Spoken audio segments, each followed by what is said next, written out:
దానికి అనుగుణంగానే సెక్షన్లు కూడా నమోదు చేసి అతన్ని కోర్టులో ప్రొడ్యూస్ చేసే అవకాశం కనబడుతుంది. కోర్టులో ఆయనకి రిమాండ్ విధించే అవకాశం కూడా కనబడుతుంది. ఏదేమన్నప్పటికీ ఈరోజు ఉదయం నుంచి పెద్ద ఎత్తున ఆంధ్రప్రదేశ్లో చేబ్రోలు కిరణ్ ఇష్యూ అనేది పెద్ద ఎత్తున హైలైట్ అయింది. తెలుగుదేశం పార్టీలోని చాలామంది నేతలు కార్యకర్తలు కూడా ఈ అంశం గురించి మాట్లాడుకున్నారు. ఇలాంటి వాళ్ళని ఎంకరేజ్ చేయడం ద్వారా పార్టీకి కొంత చెడ్డ పేరు వస్తున్న ఒక మాట కూడా చాలామంది నేతలు మాట్లాడిన నేపథ్యం. అయితే ఇప్పుడు తెలుగుదేశం పార్టీ చేబ్రోలు కిరణ్ని అరెస్ట్ చేయడం వెనకాల ఇంకొక వ్యూహం ఉందని కూడా ఒక చర్చ నడుస్తుంది. ఇప్పుడు చేబ్రోలు కిరణ్ ఇలాంటి తప్పుడు మాటలు మాట్లాడాడు కాబట్టి సొంత పార్టీ అయినప్పటికీ అతన్ని అరెస్ట్ చేసి చట్టపరంగా చర్యలు తీసుకున్నాం.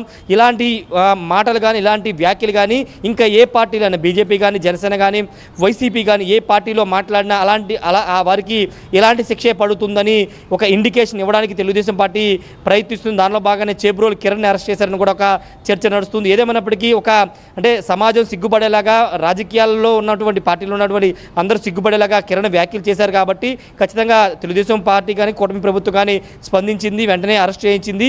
ఈ నేపథ్యంలో ఒక వార్నింగ్ హెచ్చరికను కూడా జారీ చేసినట్టు మనం అర్థం చేసుకోవాలి. ఇలాంటి వ్యాఖ్యలు అంటే రాజకీయాల్లో ఉన్నారు కదా అని ఏది పడితే అది, లేకపోతే వాళ్ళ కుటుంబ సభ్యుల్ని భార్యల్ని ఏది పడితే అది మాట్లాడితే చూస్తూ ఊరికనే లేదు. ఇలాగే చేబ్రోలు కిరణ్ లాగానే తక్షణం అరెస్ట్ చేసి కఠిన చర్యలు తీసుకుంటామని ఒక ఇండికేషన్ పంపే ప్రయత్నం అయితే కూటమి ప్రభుత్వం చేస్తుంది. ప్రస్తుతానికైతే చేబ్రోలు కిరణ్ పోలీసులు అదుపులో ఉన్నారు. కిరణ్ మాత్రం చాలా పశ్చాత్తాపంతో ఉన్నాడు. ఎందుకంటే ఏదో ఆవేశంలో గతంలో మాట్లాడినట్టుగానే మాట్లాడేశాను, కానీ ఇంత రాద్ధాంతం అవుతుందని తెలియదు, తాను తప్పుగా మాట్లాడానని ఇంటర్వ్యూ అయిన తర్వాత తెలుసుకున్నానని చేబ్రోలు కిరణ్ చెప్పినప్పటికీ అది ఆల్రెడీ ప్రజల్లోకి వెళ్ళిపోయింది. అతని మీద చెడు అభిప్రాయం వచ్చేసింది కాబట్టి ఖచ్చితంగా అతన్ని అరెస్ట్ చేశారు. తప్పించుకునే ప్రయత్నం చేశాడు. సెల్ ఫోన్ నెంబర్ని ట్రాక్ చేసి అతన్ని ఇబ్రహీంపట్నం సమీపంలో అయితే అరెస్ట్ చేశారు. మనోజ్ రైట్. ప్రజెంట్ ఈ అరెస్ట్ పైన అటు ముఖ్యంగా ఆయన కూడా గతంలో కొంతమందితో ఈ వీడియోలు చేస్తూ ఉండేవాడు. అట్ ద సేమ్ టైం వైసీపీని చాలా పెద్ద ఎత్తున ట్రోలింగ్ కూడా పాల్పడుతుండేవాడు. తాజాగా ఒక ఇంటర్వ్యూలో మాట్లాడిన మాటలు ఇప్పుడు వైరల్గా మారే అరెస్ట్ దాకా వచ్చింది. కాబట్టి మీరు అంటున్నట్టుగా మధ్యలో మాట్లాడారు, టీడీపీకి సపోర్ట్ చేసిన వ్యక్తే కాబట్టి టీడీపీ ఉపేక్షిస్తుందని చాలామంది ఆలోచన చేసి ఉంటారు. సో ఒకవేళ కనుక తనకు సపోర్టర్స్ ఎవరైనా ఉన్నారా, ఎవరైనా ఈ రకంగా మాట్లాడి ఉండకూడదని తన తరఫున అడ్వకేట్లు కానీ ఇంకెవరైనా కొంత అక్కడికి వచ్చే అవకాశం ఉందా? మంగళగిరి పోలీస్ స్టేషన్ నుంచి నెక్స్ట్ ఆయన్ని ఎక్కడికి తరలించబోతున్నారు? ప్రస్తుతానికైతే ఆయనకి మద్దతుగా ఎవరూ రావట్లేదు, లీగల్గా కూడా ఎవరు ప్రస్తుతానికైతే రాలేదు. ఫర్దర్గా వచ్చే అవకాశం ఉండొచ్చేమో, కానీ ప్రస్తుతానికైతే లేదు. ఎందుకంటే ఒకవేళ అతని సపోర్ట్గా వస్తే కనుక వాళ్ళ మీద కూడా విమర్శలు వస్తాయనే భావనలో చాలామంది అక్కడికి రాని సిచ్యువేషన్. ఎక్కడ మంగళగిరి రూరల్ పోలీస్ స్టేషన్లో ప్రస్తుతం చేబ్రోలు కిరణ్ మాత్రమే ఉన్నారు. అయితే ప్రెస్ మీట్ ఇప్పుడు ఎస్పీ ప్రెస్ మీట్ పెట్టబోతున్నారు కాబట్టి ఆయన ఏం చెప్పబోతున్నారు, ఏ సెక్షన్ల కింద చేబ్రోలు కిరణ్ అరెస్ట్ చేశామని చెప్తారు ఏంటనే దానికి సంబంధించిన ఒక ఉత్కంఠ అయితే కనబడుతుంది. 5 గంటల తర్వాత చేబ్రోలు కిరణ్ ఏం చేయబోతున్న ఒక క్లారిటీ వచ్చే అవకాశం అయితే కనబడుతుంది. ఆయన చేబ్రోలు కిరణ్ కుటుంబ సభ్యులు కూడా దీన్ని ఖండిస్తున్నారు. ఈ విధంగా మాట్లాడాల్సి ఉండకూడదని వాళ్ళు కూడా మండిపడుతున్నటువంటి పరిస్థితి. అయితే కిరణ్ ఇప్పుడు కాదు, వైసీపీలో అంటే వైసీపీ అధికారం ఉన్నప్పుడు ముఖ్యమంత్రిగా జగన్ ఉన్నప్పుడు జగన్ మీద కూడా పెద్ద ఎత్తున విమర్శలు చేశారు. అప్పుడు ఆ కూటమి పార్టీకి సంబంధించి అప్పుడు వైసీపీ కూడా పెద్దగా రియాక్ట్ అవ్వలేదు. కానీ ఇప్పుడు ఏకంగా భార్యని వైఎస్ జగన్ భార్యని ఉద్దేశిస్తూ అతని ఆమెకు సంబంధించినటువంటి వ్యవహారానికి సంబంధించి ఆమె పుట్టుకు సంబంధించి ఆయన పిల్లలకు సంబంధించిన విషయాల గురించి అసభ్యకరంగా మాట్లాడడమే కాదు సభ్య సమాజం తలదించుకునేలాగా మాట్లాడారు. కాబట్టి ఈ విధంగా కూటమి ప్రభుత్వం రియాక్ట్ అయిందని చాలామంది మాట్లాడుకుంటున్నారు. ఏదేమైనప్పటికీ కూటమి ప్రభుత్వం సరైన నిర్ణయమే తీసుకుంది. ఇలాంటి వారికి ఖచ్చితంగా చట్టపరమైన చర్యలు తీసుకోవాల్సి ఉంటుంది. లేకపోతే ఇలాంటి వారిని చూసి ఇంకా చాలామంది బయటకు వచ్చి రాజకీయ నాయకులే కాదు ఇతర ప్రముఖుల మీద కూడా ఇదే విధమైన వీడియోలు చేస్తారు, ఇష్టం వచ్చినట్టు మాట్లాడతారని ఒక అభిప్రాయం అయితే చాలామంది వ్యక్తం చేస్తున్నారు. Manoj.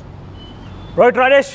So present Chebrolu Kiran arrest చేశారు పోలీసులు. మంగళగిరి పోలీస్ స్టేషన్ తరలించినట్టు తెలుస్తోంది. ఆయన ఆచూకీ లభించలేదు, కానీ సెల్ ఫోన్ లొకేషన్ ఆధారితంగా అరెస్ట్ చేసినట్టు తెలుస్తోంది. ఇటీవల కాలంలో ఒక ఇంటర్వ్యూలో సంచలన వ్యాఖ్యలు చేశారు. అందరూ ముక్కున వేలేసుకునే విధంగా ఆయన మాట్లాడుకొచ్చారు. ఏకంగా మాజీ ముఖ్యమంత్రి జగన్మోహన్ రెడ్డి సతీమణి వైఎస్ భారతిని ఉద్దేశించి చాలా దారుణంగా ఆయన మాట్లాడుకొచ్చారు. ప్రస్తుతం వీడియోలు వైరల్గా మారాయి. తెలుగుదేశం పార్టీ నుంచి చేబ్రోలు కిరణ్ని సస్పెండ్ చేసింది పార్టీ, ఆగ్రహం వెలగక్కింది. ప్రస్తుతం ఆయన పోలీసు అరెస్ట్ చేశారు. నెక్స్ట్ ఎలా తీసుకెళ్తారు, ఎలా ముందుకు వెళ్తారో చూడాలి. ప్రస్తుతానికి ఎవరైతే సపోర్ట్ రావడం లేదు ఆయనకి, ఎవరు కూడా కనీసం ఆయన వైపు చూసే అవకాశం కూడా లేదు. చాలా క్లియర్గా పోలీసులు చట్టం తన పని తాను చేసుకుపోతున్న విధంగా వ్యవహరిస్తున్నారు.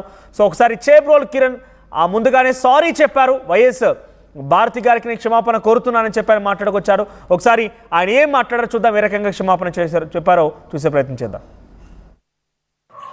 ఈరోజు నేను చేసిన వీడియో చాలా తప్పుగా మాట్లాడాను. దయచేసి అమ్మ భారతి జగన్మోహన్ రెడ్డి గారికి మీ ఇద్దరు కూడా దయచేసి, నేను నిజం చెప్తున్నాను, నేను అన్నమాట చాలా తప్పు. మీ భారతి గారి కాళ్ళు పట్టుకొని నేను ఒక ఆడ వారి గురించి ఇలాగ మాట్లాడటం నా తప్పు. దయచేసి మీ కాళ్ళు పట్టుకుని నేనైతే క్షమించండి. నేనైతే క్షణికావేశంలో ఈ మాట అనాల్సి వచ్చింది. క్షమించి దయచేసి నేనైతే ఈ రోజు మాట్లాడిన మాటలకి ఒక ఆడవారిని ఇలాగ మాట్లాడిన తర్వాత నేనైతే మాత్రం దయచేసి క్షమించండి ప్లీజ్. నేనైతే ఇంకనైతే వీడియోలు చేయదలుచుకోలేదు. నేను చేసిన పొరపాటు జీవితంలో ఇంకా నేనైతే చేయదలుచుకోలేదు. అమ్మ క్షమించు భారతి గారు. ఈ రోజు నేను చేసిన వీడియో చాలా తప్పుగా మాట్లాడాను. దయచేసి అమ్మ భారతి, జగన్మోహన్ రెడ్డి గారికి మీ ఇద్దరు కూడా దయచేసి, నేను నిజం చెప్తున్నాను, నేను అన్నమాట చాలా తప్పు. మీ భారతి గారి కాళ్ళు పట్టుకొని నేను ఒక ఆడ వారి గురించి ఇలాగ మాట్లాడటం నా తప్పు. దయచేసి మీ కాళ్ళు పట్టుకుని నేనైతే క్షమించండి. నేనైతే క్షణికావేశంలో ఈ మాట అనాల్సి వచ్చింది. క్షమించి దయచేసి నేనైతే ఈ రోజు